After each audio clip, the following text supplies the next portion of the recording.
from his visit to Astana. He'll have to get past Victor Penalber of Brazil in order to have that, not luxury, but at least there'll be some degree of comfort that he's come here and he's taken something back to Georgia with him.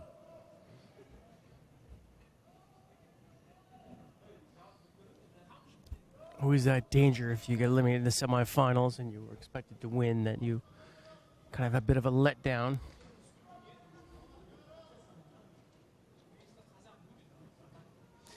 Yeah, good finishes and good performances all depend on your start position, I suppose. If you start as world champion, then a bronze medal, you know, is a couple of steps down. If you start as number 64 on the IDF world ranking list and you finish number 1, reasonably good performance.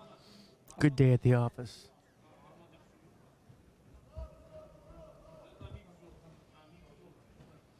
And good attack there by Penalber.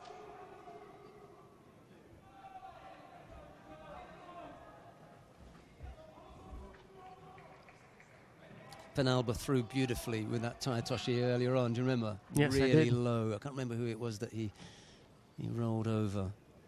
It was a nice effort. Tchrikishvili, as is usual for him, That was picks up the Dominic, first penalty. wasn't it? Dominica, yeah, the Moldavian. Was that after the knockabout, or? That was after the knockout. So we weren't sure whether he knew what postal code he was in. Yeah. A little over 3.5 minutes. Tchrikishvili, as is usual for him, trailing well with that Shido against him. Ooh. Just lost the hands at the last minute there. I love the setup there. Nice Ashiwaza, and then he really committed to that. Have a look at Tchrikishvili here. He got his hand out there. Lucky. If he hadn't, it would have been good night, Irene. Second penalty picked up by Tchrikishvili. You see, later in the contest, that's going to hurt him. If the contest goes the 5 minutes, and let's say that he picks up Yuko here, and then for some unknown reason he picks up another Shido, then, you know, his back is really against it. He's got Yuko on the board, yeah, but he's got 3 penalties and there's still 2.5 minutes left to go. You could be in real problems. So he's got to tidy things up. Oh, David. Usually he has about 3.5 minutes of juice. And then it starts to break down in the last minute or so. It's just holding on.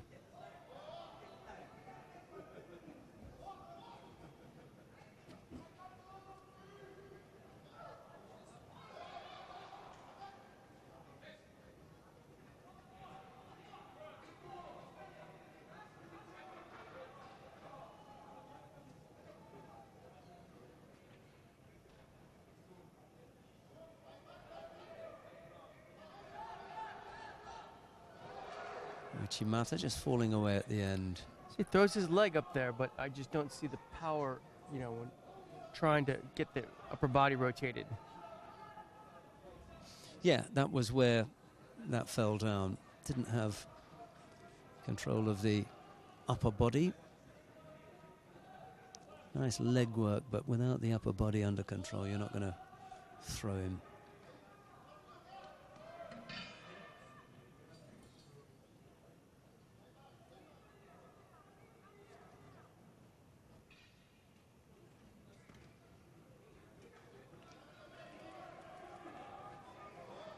A nice little attack there.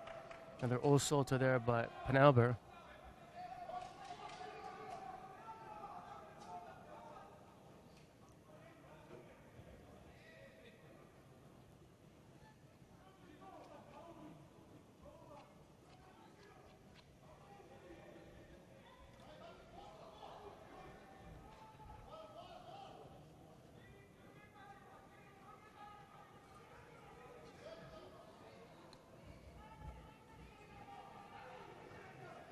Oh. Nice Ojigari effort there. Tchrikishvili was quick enough to avoid that. You can see that he comes down on his front. So no score.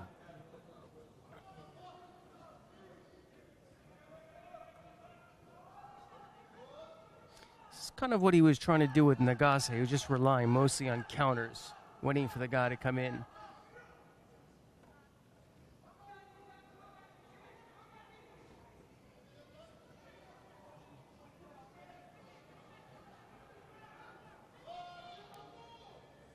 wonder if we could superimpose on the body, you know, via some screen graphic. Right. I'm sure there's a program that you could make, and it would superimpose on the judogi the contact area that would be necessary to determine whether it was valid for scoring purposes or not.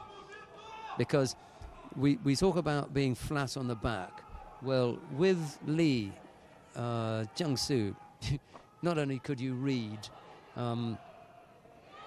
Korea and all the advertising, I think you could read the printmaker of the back number on there as well. So there's no part of his back, you know, that was on there. So there must have been something else that met the criteria for the score. So that would have been down the side of the body, you know, the lower part of the body, some part of the leg, thigh, upper arm, you know, all of those sorts of things. And that could easily, once we knew the shape and body size and that sort of thing, just put there and said, that's why it's Yuko. Look, this is in contact with the tatami. He was brought to the tatami as a result of that throwing technique.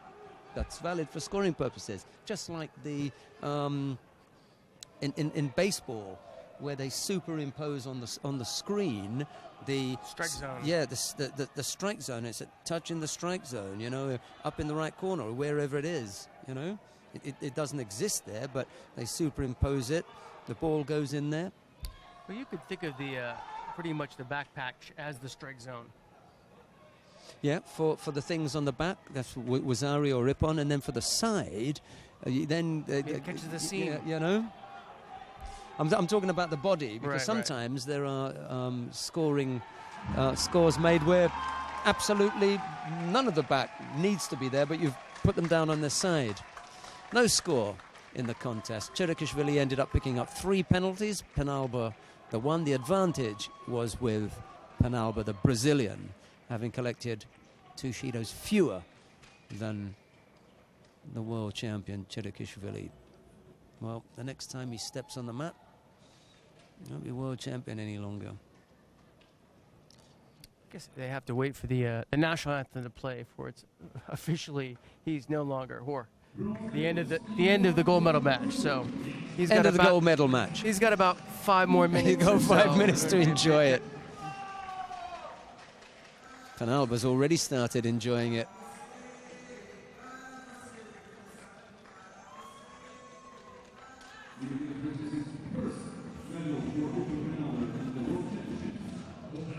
Well, Tchrikishvili leaves Astana medal-less.